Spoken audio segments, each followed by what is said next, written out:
Koperasi Simpan Pinjam Kusuma Arta Lestari yang beralamatkan di Jalan MT Haryono nomor 171 Malang, pada masa pandemi COVID-19, alami kelesuan ekonomi. Tak hanya itu, polemik dalam koperasi tersebut mulai tumbuh tatkala salah satu anggota koperasi yakni Finalia Sunarjo ingin menarik kembali dana investasinya sebesar 18 miliar. Hal ini, tentu koperasi butuh waktu karena alami kelesuan keuangan, maka calon anggota yang ingin menarik dananya, memilih upaya hukum melaporkan Ketua Koperasi Gideon Suryatika ke Polresta Malang. Melalui laporan tersebut, Gideon Suryatika ditetapkan sebagai tersangka, namun penetapan tersangka berhasil dipatahkan oleh Insinyur Edward Rudi, SH, MH, selaku penasehat hukum Gideon Suryatika. Dalam jumpa pers, penasehat hukum, Edward Rudi, SH, MH, di hadapan para awak media, membeberkan bahwa usai kliennya terlepas dari penetapan tersangka, kini Polresta Malang kembali melakukan penahanan kliennya dalam kasus yang sama. Menurut Edward Rudi, SH, MH, penahanan kliennya diduga ada rekayasa dilakukan oleh Polresta Malang. Edward Rudi menilai hubungan Finalia Sunarjo dengan kliennya adalah hubungan keperdataan yang sesuai ketentuan pasal 1320 junto pasal 1338. Maka dengan adanya gugatan akuo berdasarkan ketentuan Perma nomor 1 tahun 1956 junto pasal 81 KUHP pidana sudah sepatutnya dihentikan sampai adanya putusan yang mempunyai kekuatan hukum tetap, dan Finalia Sunarjo sudah sepatutnya pula dinyatakan melakukan perbuatan melawan hukum yang merugikan kliennya. Dari sesi press conference, jurnalis Basudewa TV melaporkan. Hormati dan saya kasihi, kita bertemu lagi pada hari ini Jumat untuk Jumat tanggal 10 ya, 10 Mei 2024.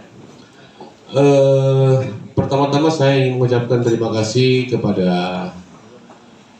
Tuhan Yang Maha Esa atas kesempatan yang diberikan kepada kita semua untuk bisa berkumpul bersama dalam acara konferensi pers terkait perkara nomor 66 PDTG PN Malang tahun 2024 antara Bapak Gideon Suryatika selaku ketua dari Koperasi Arta Lestari, Kusuma Arta Lestari, Jawa Timur, yang mana beliau melakukan gugatan kepada Ibu Finalia dengan nomor 66 PDTG PN Malang garing 2024. Singkat cerita, bahwa perselisihan dan permasalahan hukum ini timbul dikarenakan ada kesalahpahaman di awal, yaitu dari pihak koperasi sebetulnya pasif. Mereka beberapa tahun belakangan memang menghimpun dana masyarakat seperti layaknya koperasi simpan pinjam. Mereka menghimpun dana dari anggotanya ataupun calon anggota investor yang berminat menjadi anggota. Kemudian mereka menerbitkan sejumlah bilet sertifikat berjangka, simpanan berjangka, yang atas nama Koperasi Kusuma Arta Lestari di Jawa Timur, Kota Malang. Namun di tengah krisis pandemi dan beberapa permasalahan-permasalahan penyaluran kredit, maka terjadi kesulitan likuiditas atau keterlambatan finansial ya dalam hal pembayaran kembali atas simpanan berjangka yang telah ditanamkan di koperasi tersebut oleh anggota-anggotanya.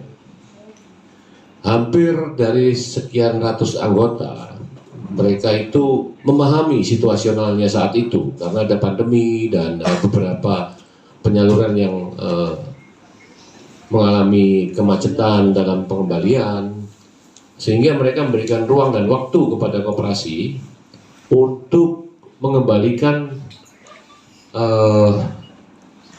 kinerja likuiditas finansialnya menjadi lebih baik sehingga bisa segera recovery dan mengembalikan simpanan-simpanan berjangka yang telah ditanamkan oleh anggota-anggotanya.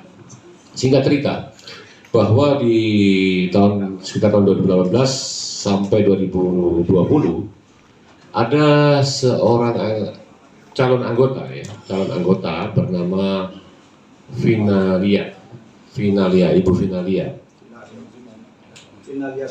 Finalia Sunario. Jadi Ibu Finalia Sunario ini bertemu dengan marketing koperasi, kemudian disepakati untuk menanamkan beberapa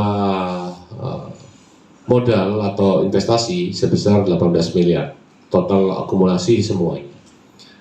Pada saat terjadinya kesepakatan dengan marketing tersebut, maka Ibu Finalia meminta nomor rekening dari koperasi.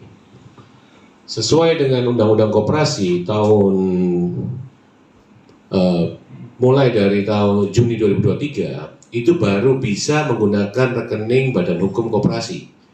Jadi sebelumnya pihak Departemen Koperasi membebaskan untuk menunjuk rekening-rekening perorangan yang digunakan untuk penampungan dana investasi tersebut. Nah, permasalahan itu muncul di sini.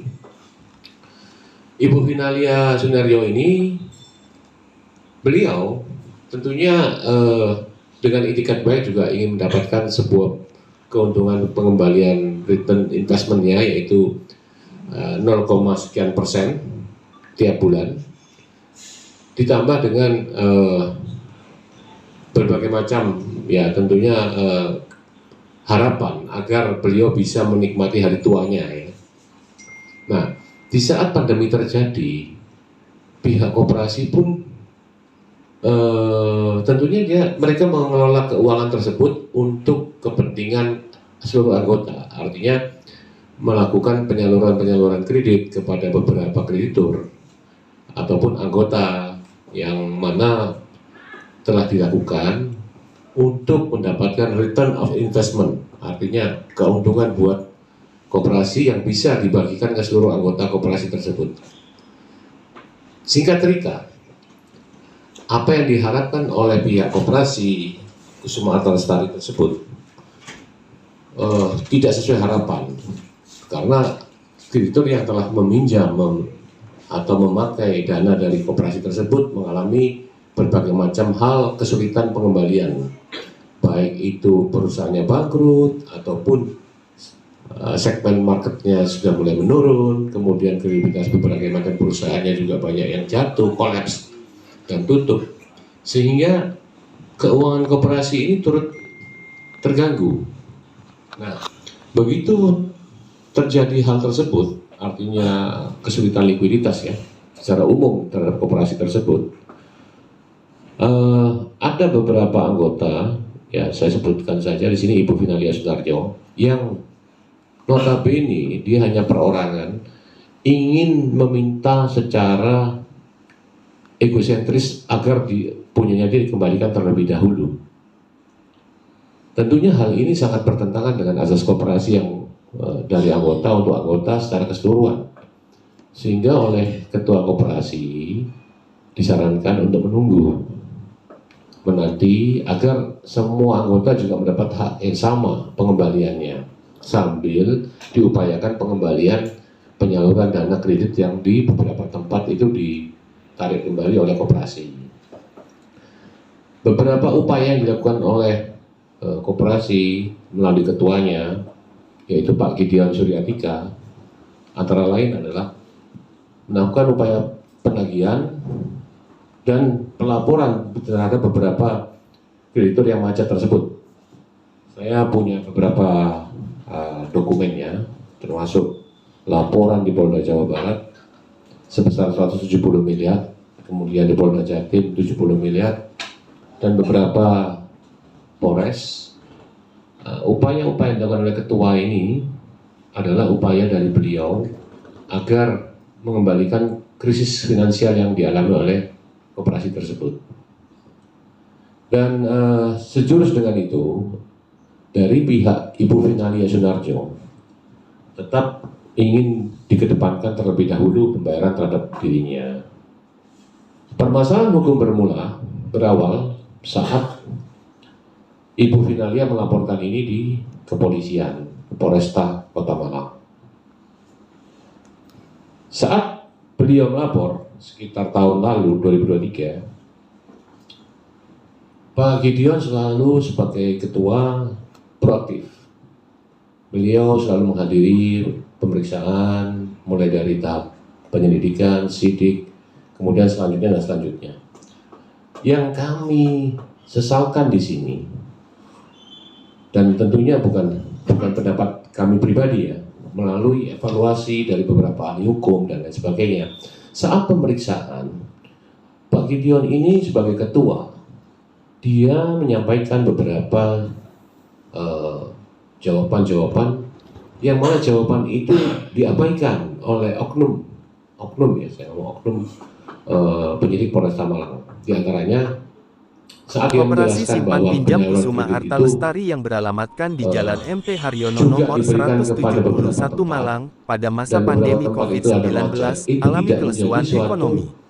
Tak hanya itu, keterangan di BAP, polemik dalam koperasi tersebut sehingga mulai tumbuh semua tatkala salah keterangan satu beliau, anggota termasuk saat koperasi kami yakni Finalia melalui saksi Sunarjo Abdecas ingin menarik yang kembali dana menguntungkan pihak kami investasinya ataupun sebesar saksi 18 miliar. ahli pidana, Hal itu ini tidak tentu sama sekali koperasi diterima butuh oleh waktu karena pihak alami Polresta kelesuan Kota keuangan, Malang. maka calon anggota yang Dan ingin yang menarik bisa dananya ditulis cuma memilih upaya hukum keterangan BAP melaporkan yang Ketua disampaikan Koperasi oleh Pak Gideon Gideon. Suryatika ke Polresta Malang. Padahal banyak faktor Melalui pendukung lain laporan kenapa tersebut, likuiditas dan Gideon Suryatika keterlambatan ditetapkan pembayaran sertifikat sebagai berjangka tersangka, itu namun penetapan juga tersangka berhasil dipatahkan oleh harusnya juga Insinyur jadi pertimbangan Edward oleh Rudi, penyidik, SH, sehingga pada saat MH, penetapan selaku tersangka penasehat atau gelar hukum perkara Gideon Suryatika. itu Dalam bisa jumpa pers, memenuhi rasa penasehat keadilan. hukum Edward Rudi, SH, Singkat cerita, MH, di hadapan para awak media, dengan membeberkan bahwa usai dengan kliennya metode terlepas yang dari penetapan sangat tersangka, menggelikan, kini menurut Polresta kami Malang selaku kuasa kembali hukum melakukan dari Pak penahanan Gideon kliennya Suryatika, dalam kasus yang sama. dari lidik Menurut Edward Rudi, naik SH, sidik, MH,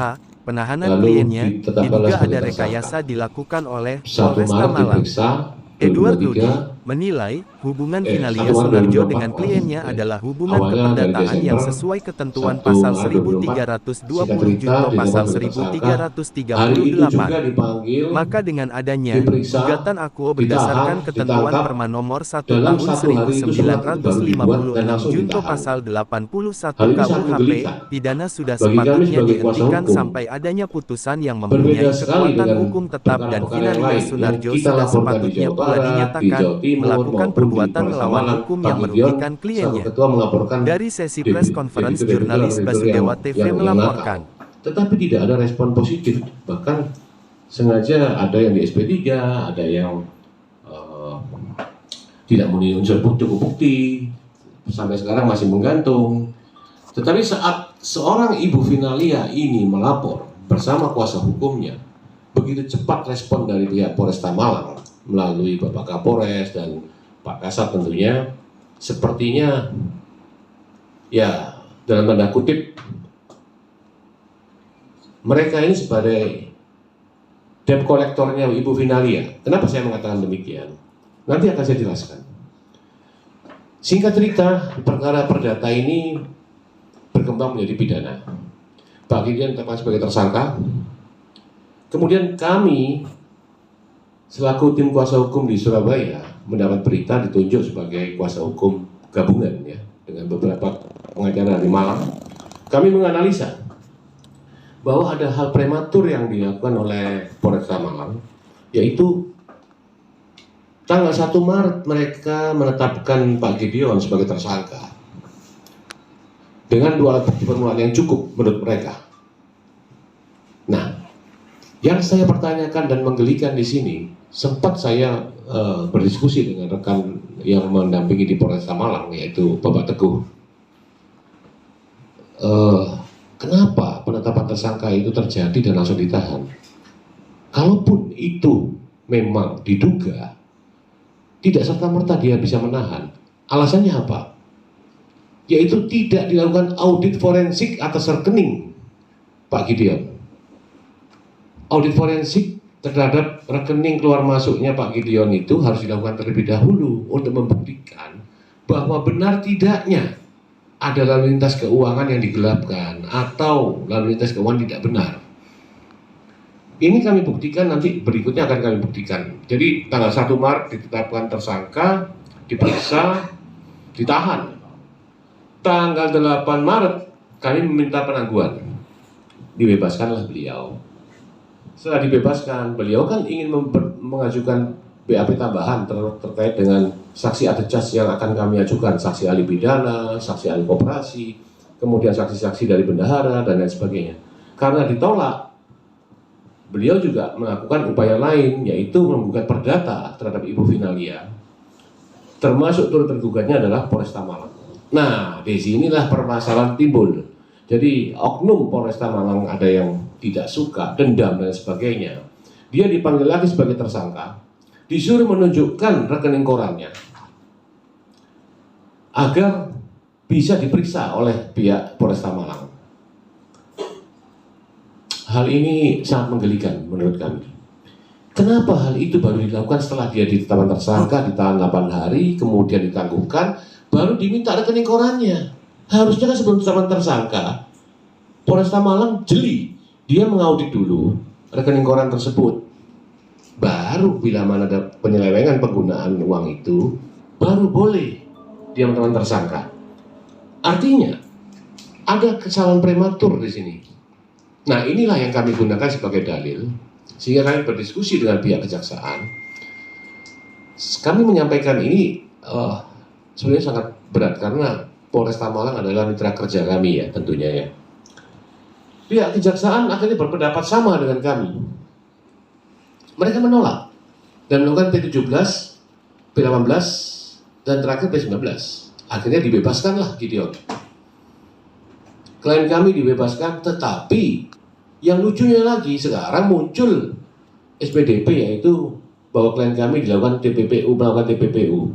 Di sini berkembanglah emosional pribadi ya antara oknum dengan klien kami. Makanya kami meminta masyarakat bisa menilai di sini. Apakah Bapak Kapolri sudah benar-benar melaksanakan amanah masyarakat yang sudah banyak sekali dikecewakan dengan menindak anggotanya yang berbuat seperti ini? Ini kan jelas emosi pribadi yang dilakukan oleh oknum Kapolres Malang ini. Makanya saya tegaskan di sini, saya tidak takut. Kenapa? Apa yang dikatakan oleh rekan kita Alvin Lim, bahwa Bapak Kapolri harus menindak anggotanya yang benar-benar berbuat tidak benar seperti ini. Bagaimana seorang yang belum diperiksa rekening korannya, tapi dia bisa ditetapkan tersangka dan ditahan, sampai akhirnya masa penahanannya habis, dia dibebaskan demi hukum.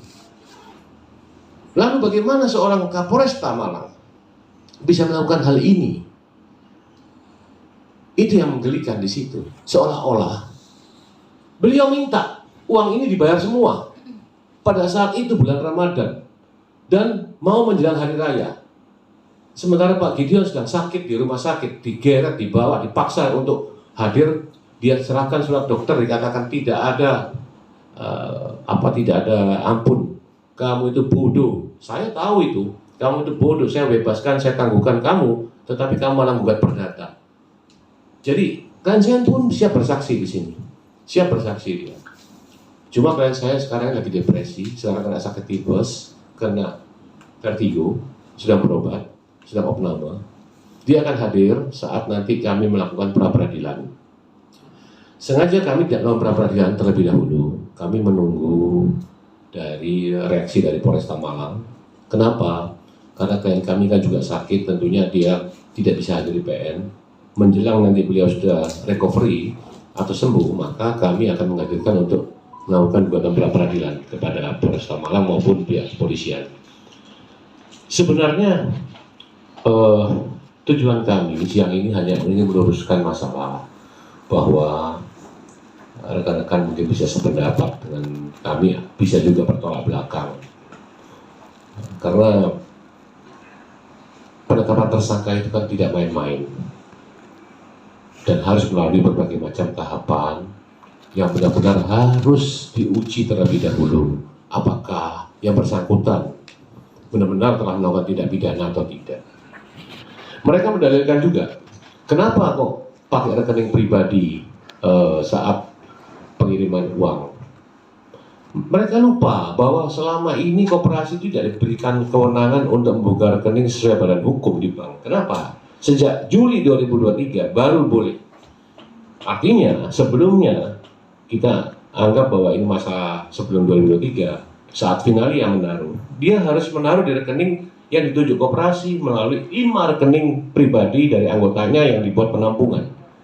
Dan itu selalu didalilkan oleh pihak kepolisian Polresta Malang bahwa itu pelanggaran. Nah, saat kita menghadirkan saksi ahli terkait perkop ya, peraturan koperasi, kami punya buktinya, diabaikan oleh mereka. Kan lucu ini. Kami punya putusan Kementerian Koperasi bahwa koperasi tidak bisa membuka rekening atas nama badan hukum sebelum tahun Juli 2023. Itu ada putusannya. Nanti saya akan berikan pada rekan-rekan media. Yang kedua, ada notulen rapat umum anggota koperasi yang sepakat dan disetujui oleh pihak Departemen Koperasi untuk menunjuk 5 rekening termasuk rekeningnya Pak Gideon 1 sebagai penampungan sementara penyaluran dana tersebut. Nah, kalau memang itu ditunjuk rekeningnya Pak Gideon, apakah Pak Gideon melanggar hukum? Tidak. Menurut kami tidak. Dan kami sependapat dengan pihak kejaksaan. Hal ini dibuktikan dari mana? Karena adanya P17 dan P18, P19. Artinya pihak kejaksaan menolak. Nah, disinilah polemik terjadi. Karena dendam yang dalam tanda kutip dendam terhadap klien kami ini terus dikejar dengan berbagai macam rekayasa-rekayasa. Dan kami terpaksa bersuara yang seharusnya kami tidak ingin bersuara. Kami ingin keep silent demi menjaga integritas Polri. Terpaksa kami harus mengungkapkan di sini karena sudah banyak masyarakat Indonesia ini yang mengalami hal yang sama. Tolonglah Pak Kapolri, turunlah ke bawah. Lihat anggota-anggotamu itu yang di daerah-daerah. Apa tidak malu dengan tindakan seperti ini? Kalau memang ada langkah hukum untuk menggugat, klien kami telah melakukan upaya hukum sesuai dengan ketentuan yang berlaku. Kenapa harus dia dendam? Buktikan di keperdataan bahwa mereka tidak bersalah dalam melakukan penetapan tersangka, kemudian mereka menganggap ini perkara pidana. Kita buktikan di perdata dengan nomor 66 PDTG tahun 2004 bahwa klien kami siap membayar dan tidak pilot. Itu hal yang pasti harus diperhatikan. Tidak pilot dan melarikan diri artinya dia tidak lepas tanggung jawab. Nah, saat kami melakukan gugatan perdata itu tujuan kami cuma ingin buktikan bahwa kami siap membayar. Gugatan kami pun tidak ingin menghindar. Jadi gugatan klien kami bahwa mohon diterima pembayaran kami. Bukan kita minta dibebaskan dari pembayaran. Memang ada kewajiban kita mengembalikan, klien kami mengembalikan. Ada kewajiban dari koperasi untuk mengembalikan. Dan yang menggugat, kemarin kita masuk dalam tahap mediasi terakhir. Pihak tergugat mengatakan tidak ada hubungan hukum antara mereka dengan koperasi, yang ada dengan Pak Gideon. Akhirnya saya sampaikan ke hakim mediasi, yang mulia, pertanyaan saya satu, kalau mereka tidak menganggap bahwa ada hubungan hukum dengan koperasi, karena yang gugat kan koperasi, pengembalian kan dari koperasi, bukan Pak Gideon pribadi. Dia mentransfer ke rekening pribadi Gideon karena Gideon sudah mempunyai notulen rapat, notulen rapat koperasi yang menunjuk, silakan nanti rekan-rekan bisa foto, yang menunjuk bahwa Pak Gideon sebagai rekening penampungan. Jadi ada 4 rekening, salah satunya Pak Gideon, dan distempel oleh Departemen Koperasi. Jadi mereka mengatakan tidak ada hubungan hukum sama koperasi, hubungan hukum sama Gideon. Saya jawab, yang mulia, kenapa ditransfer ke rekening pribadi Gideon? Karena dia memang ditunjuk oleh rapat umum pemegang para anggota, boleh sebagai anggota koperasi dia tunjuk rekeningnya penampungan. Kedua, kalau dia tidak mengakui hubungan hukum dengan koperasi, dia mengakui hubungan hukum dengan Gideon, kenapa kamu terima sertifikat berjangka atas nama koperasi? Di situ mereka mati kutu. Artinya mereka sudah menyepakati bahwa uang yang diberikan itu untuk ditanamkan di koperasi, bukan di rekening pribadi Gideon. Nah, mulai terbuka ini adanya unsur rekayasanya di situ. Sengaja dia punya dendam pribadi sama Gideon Suryatika, klien kami, sehingga dia mencari alasan bahwa Gideon lah yang menggelapkan secara perorangan. Padahal kami juga punya bukti bahwa rekening koran itu mengalir kemana-kemana harusnya diperiksa dulu gitu. Ini bukan masalah pribadi, tapi masalahnya badan hukum koperasi yang telah menerbitkan sertifikat berjangka, tidak pilot, tidak lari, hanya minta penundaan pembayaran. Biasa terjadi dalam sebuah lembaga badan hukum keuangan, adanya kesulitan finansial sehingga perlu waktu untuk pengembalian recovery atas musibah yang terjadi, COVID dan sebagainya, dan keterlambatan pengembalian dana dari berbagai macam pihak. Hal ini merupakan hal yang biasa. Setiap lembaga keuangan, bank ataupun misalnya taruhlah koperasi, diras oleh sekian banyak orang, tentunya akan kolaps. Apalagi ditambah dengan musibah pandemi yang berkepanjangan dan sebagainya. Dan kita sudah menunjukkan bukti itu diabaikan semua oleh pihak Polresta Malang. Kami juga heran sebetulnya, tidak ada dendam pribadi dari klien kami kepada Polres, tapi kenapa Polres punya dendam pribadi dalam tanda kutip ya. Kapolresnya, oknum ini tentunya tersinggung karena dia ikut turut tergugat. Nah, kalau tidak mau turut tergugat, buktikan bahwa itu pidana. Sehingga saat ini di Malang ini gaduh. Saya sampai sempat menyampaikan ke beberapa rekan, termasuk rekan pengacara Malang. Kalau saya sampai ke Malang, saya akan membuat terang benderang perkara ini. Dan kalau misalnya tidak bisa dibuat terang benderang, mungkin akan terjadi kegaduhan luar biasa di seluruh Indonesia. Karena sejalan dengan apa yang disampaikan rekan Alvin Lim di Jakarta dan rekan-rekan lain ya, kami pengacara sudah banyak melihat ketimpangan terhadap klien-klien kita semua yang mendapat perlakuan tidak adil dari institusi kepolisian. Kami berharap bahwa Bapak Kapolri menurunkan tim untuk menyelidiki hal ini. Yang kedua, pada kesempatan akhir ini saya ingin menyampaikan, kalau klien kami bersalah, silakan hukum dia. Tapi kalau tidak bersalah, lebih baik membebaskan 1000 orang salah daripada menghukum 1 orang yang tidak bersalah. Terima kasih. Sekian mungkin dari rekan kami, Pak Ot bisa menyampaikan. Terima kasih. Saya hanya melihat dari hukumnya saja ya.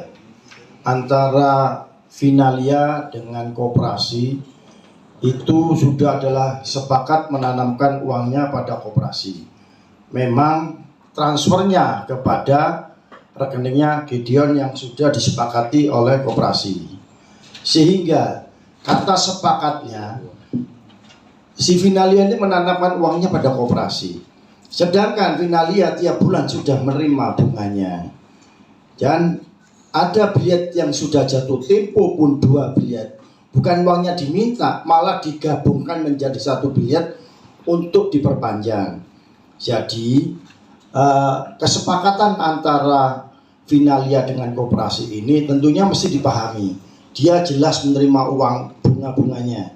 Dari mana koperasi bisa bayar bunga?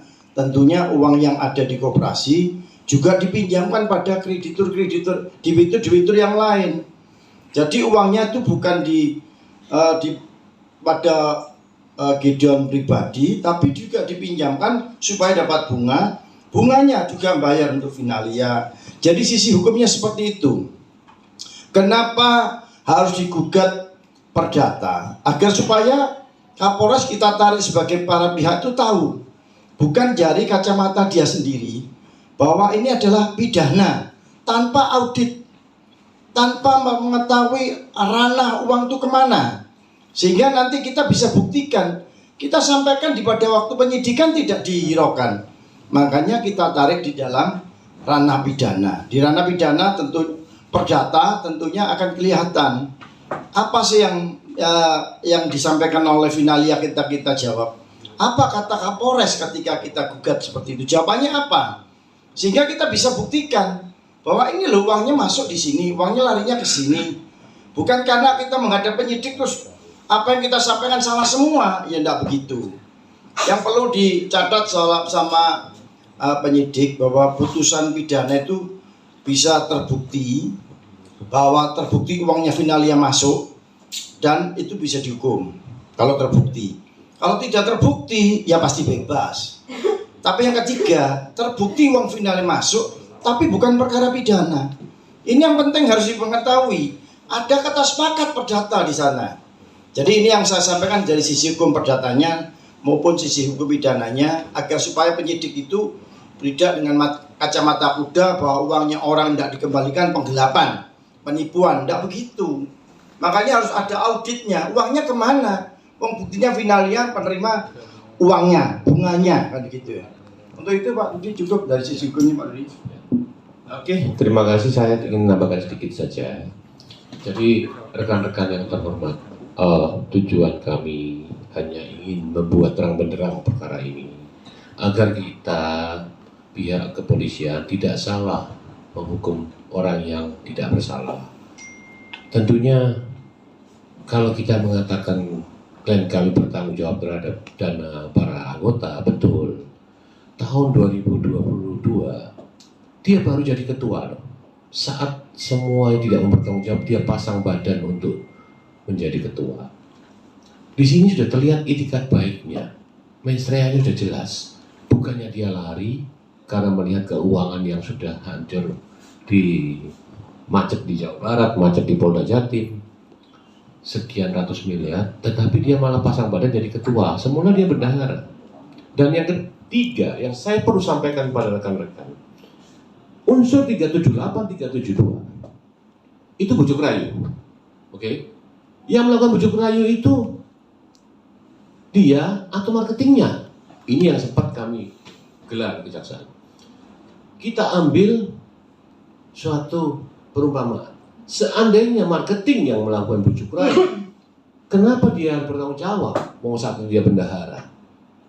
Artinya unsur pidananya jelas tidak bisa masuk karena dia nggak pernah bertemu langsung dengan Finalia saat pertama kali Finalia menanamkan investasi. Coba dipikir, rekan-rekan tentunya paham tentang hukum juga. Unsur utama dari bujuk 378 adalah bujuk rayu. Akibat iming-imingnya, akibat bujuk rayunya berpindahlah harta benda milik orang itu kepada klien kami. Klien kami tentunya tidak mungkin bisa ketemu Finalia. Yang bertemu adalah marketing-marketingnya yang ketemu dengan semua investor. Setelah bertemu dengan investor, sepakat, ditanamkanlah masuk ke rekening klien kami. Setelah macet, klien kami baru menghadap ke sana, bertemu, minta waktu. Jadi bujuk rayunya di mana? Ini yang saya tidak bisa pikir, sehingga kami diperkuat oleh pendapat jaksa. Kenapa? Jaksa mengatakan nih, secara logik aja nih, kalau dia Gideon bujuk rayu, berarti Gideon bertemu dengan Finalia dong. Oh, Gideon nggak ketemu sama Finalia, marketingnya yang ketemu. Yang kedua, Finalia, yang terakhir, Finalia ini nyaman, yakin, dan sadar bahwa dia high risk high return. Dia menanamkan, dia ingin mendapatkan pengembalian berupa keuntungan profit. Dia sudah mendapatkan untung, bunga, dan sebagainya tiap bulan, beberapa bulan. Yang kedua, dari 18 miliar sudah dibayar 9 miliar. Nah, kenapa dia sekarang berani mengatakan di depan hakim mediasi kemarin bahwa hubungan hukum dengan Gideon bukan dengan koperasi? Kan lucu ini, rekan-rekan. Ini yang saya ingin buat terang benderang, dan mungkin bagi mereka hukum itu bisa ditekuk kiri kanan. Tapi bagi kami percaya bahwa Tuhan Yang Maha Kuasa akan membuka jalan yang terbaik untuk mengoreksi mitra kerja kita, yaitu dari pihak kepolisian, agar lebih berhati-hati, tidak gegabah dalam hal ini, mengingat hal ini sudah dilaporkan ke Karopaminal juga, tinggal menunggu reaksi beberapa hari ini. Mungkin minggu depan tim dari Mabes akan turun. Jadi semoga pembelajaran lah buat rekan-rekan mitra kerja kita di Polresta Malang. Saya rasa cukup. Mungkin ada pertanyaan dari rekan-rekan media, silakan.